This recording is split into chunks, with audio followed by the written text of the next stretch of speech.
welcome to Motivational Monday. So I read this quote.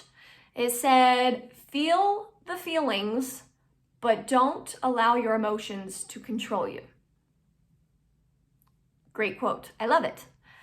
However, the question is, well, how do I do that? How do I control my feelings?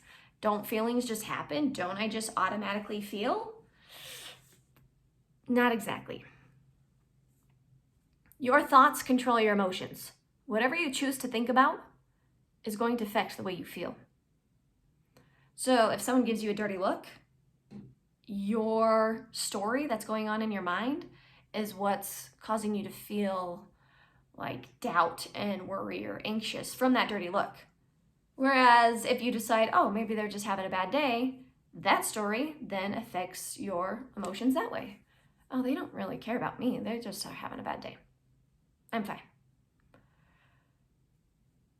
This is much more difficult to do when someone says something negative to you or about you, because it's literally negative words about you, but you still can control what you think about it.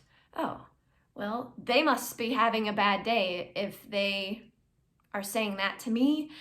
This could be their own issue, their own insecurities. I am not going to go down a rabbit hole of my own insecurities because they want to. When it's actually more common for you to be like, oh, they think terrible things about me. They hate me.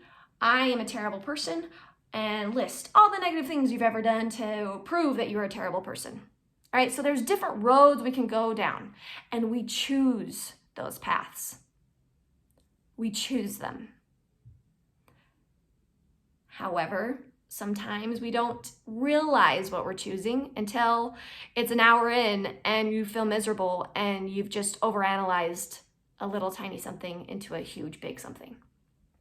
So how do you stop yourself from overthinking, from letting your emotions control you? How can you control those emotions? And that is by meditation. It's exercise for your brain. It's exercise for your thoughts. It's exercise for your thought control. So meditation, you sit there and you focus on your breath. In and out. While you are breathing, while you're focusing on your breath, your thoughts will naturally start to wander, daydream. It's supposed to happen. And while you are meditating, you have to acknowledge when your mind starts to wander, like, oh, I'm thinking about that. That's nice. Bring it back to the breath. However many breaths it takes again for you to realize that your mind has wandered. Oh, I'm thinking about that. That's great. Back to the breath. Okay, and when you first start this meditation, it's going to be a little bit more difficult. In other words, your mind is going to wander quicker and for a lot longer before you realize that your mind has wandered. Because a lot of the times we daydream without us consciously aware that we're daydreaming. It just kind of goes there, which is fine, which is healthy, which is great. But part of meditation is to, ooh, my mind is wandering and I'm going to bring it back to the breath. And if we practice that, we will better recognize the rabbit holes we go down before they trap us and make us feel terrible. So that is the point of meditation. That is why we need it. That is why I'm talking about it for your Motivational Monday.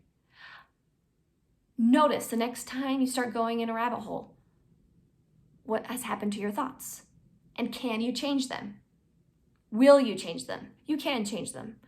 It's just a matter if you will quickly enough and go to, a lighter side, a brighter side, a happier side of things. I mean, if you're anything like me, you sit there and you get in this rabbit hole and you don't even realize that you're in it until it's been an hour and you are feeling crappy and you're like, ew, gross.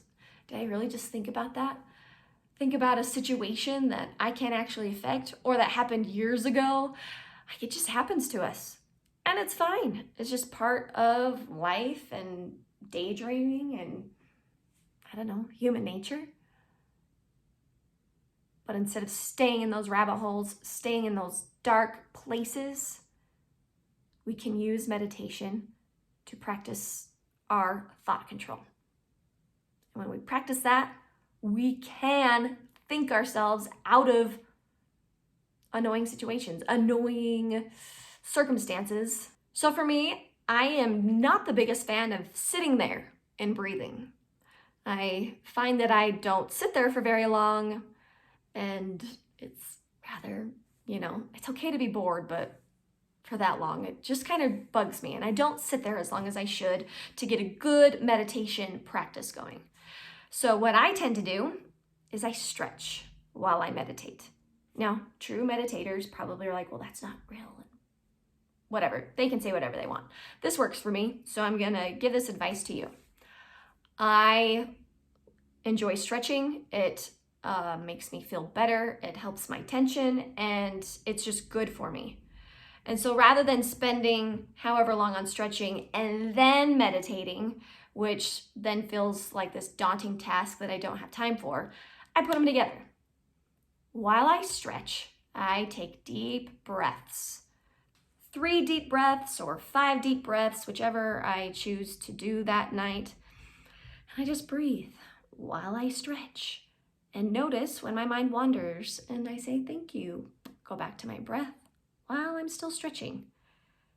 It helps me meditate for longer. It puts my mind in a good positive place and even a restful place. I do it before bed so that I can really sleep well that night. So this is my advice to you. If you think that meditating sounds lame and boring and just you don't want to do it, try it with some stretching. Try it with your bedtime routine. See what it does. See what it does this week for you. And that was a life lesson with Lindsey. What now, guys? Just try meditation this week. Just try it for a little bit. See how it can improve your thought control, your emotions, and see if you can have a better week, a happier week, a positive week. Peace out. Bye.